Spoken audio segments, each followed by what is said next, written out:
ప్రియులారా, మన ప్రభు అయిన యేసు క్రీస్తు నామంలో మీకు శుభోదయం. ఆయనను గూర్చి అనుదిన ఆత్మీయ ఆహారం మే 27 బుధవారం. నేటి మన ధ్యాన లేఖనం హెబ్రీయులకు రాసిన పత్రిక 5వ అధ్యాయం 9-10 వచనాలు. మరియు ఆయన సంపూర్ణ సిద్ధి పొందినవాడై తనకు విధేయులైన వారికందరికీ నిత్య రక్షణకు కారకుడాయను. వ్యాఖ్యానాంశం సంపూర్ణ సిద్ధి నొందిన క్రీస్తు. చివరి భాగం.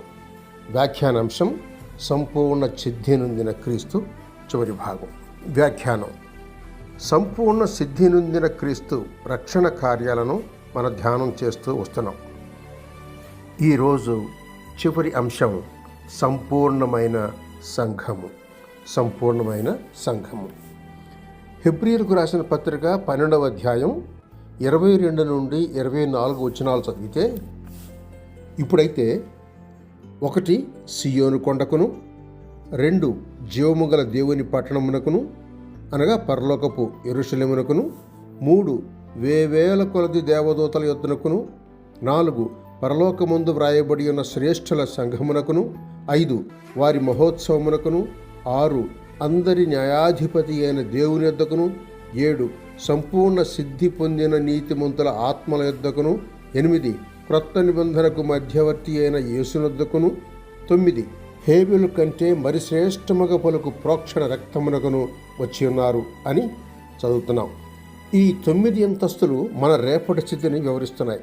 మనం ఎక్కడికి పోతాం, ఎవరి దగ్గరికి, ఎందుకు అనే వాటికి జవాబులు ఇందులో ఉన్నాయి. ఇందులో అతి ప్రాముఖ్యమైనది హేబెలు పాత నిబంధన మొదటి హతసాక్షి, యేసుక్రీస్తు ఆ వరుసలో హతసాక్షి. అయితే మొదటి హతసాక్షి రక్తం భూమి నుండి దేవునికి మొరపెడుతూ ఉంది న్యాయం తీర్చమని, ఆదికాండం 4:10. క్రీస్తు యేసు రక్తం మొరపెడుతున్నది, తండ్రి వీరేమి చేయుచున్నారో వీరెరుగరు గనుక వీరిని క్షమించము అని. అందువల్ల ఈ రక్తం పలికే మాట శ్రేష్టమైనది. అది మనలను నరకం నుండి తప్పించేది, నరకం నుండి తప్పించే ప్రభువు ఉన్నాడని ఒప్పించేది. కనుక ఆయన మార్గంలో, ఆయన ఆత్మతో, ఆయన చిత్త ప్రకారం మనం సహితం మనకు కీడు చేసిన వారిని అందరినీ అపొస్తలుల కార్యం 7:20 స్టెఫను పలికినట్టు, తండ్రి ఈ పాపము వారి మీద మోపకము అని ప్రార్థిస్తాం. మనం ప్రార్థిస్తే దేవుడు ఆలకిస్తాడు. ఆలకిస్తే నేరస్తులను క్షమించటానికి మార్గం సిద్ధం చేసిన వారం అవుతాం. ప్రభువు వారిని క్షమిస్తే వారు దేవుని మందలో చేరుతారు. ఈ దొడ్డి వికారి వేరే గొర్రెలను నాకు కలవు, వాటిని కూడా నేను తోడుకొని రావలను. అవి నా స్వరం వినును, అప్పుడు మంద ఒక్కటియు గొర్రెల కాపరి ఒకడును అగును. యోహాను సువార్త 10:16. అలాగే 18వ వచనం చూడండి. ఎవడను నా ప్రాణము తీసుకొనడు, నా అంతటా నేనే దాన్ని పెట్టుచున్నాను అని ప్రభు అన్నాడు. హేబెలు కంటే శ్రేష్టత అంటే అదే, మానవాళి అందరి కోసం ప్రాణం స్వచ్ఛందంగా పెట్టడం. ఆయన రక్తస్వరం అందరినీ న్యాయాధిపతి అయిన దేవుని ఎదుట నిర్దోషులుగా నిలవబెట్టాలని ప్రార్థిస్తుంది, నీతిమంతులుగా చేస్తుంది. కనుక ఆయన సంపూర్ణత ఆయన పిల్లలందరికీ సిద్ధిస్తుంది. ఆ మహోత్సవంలో నీవు నేను కూడా ఉంటాం.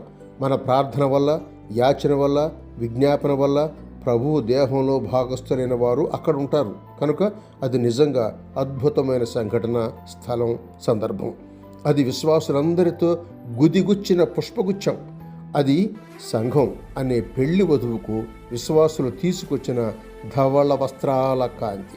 అది గొర్రెపిల్ల పెళ్లి విందులో పాడే క్రొత్త పెళ్లి పాట.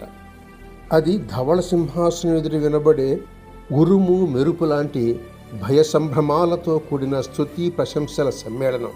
క్లుప్తంగా క్రీస్తు మానవునిగా సంపూర్ణ సిద్ధి పొందాడు. అందువల్ల ఆయన మానవులకందరికీ సంపూర్ణ సిద్ధిని ఇయ్యగల సమర్థుడయ్యాడు.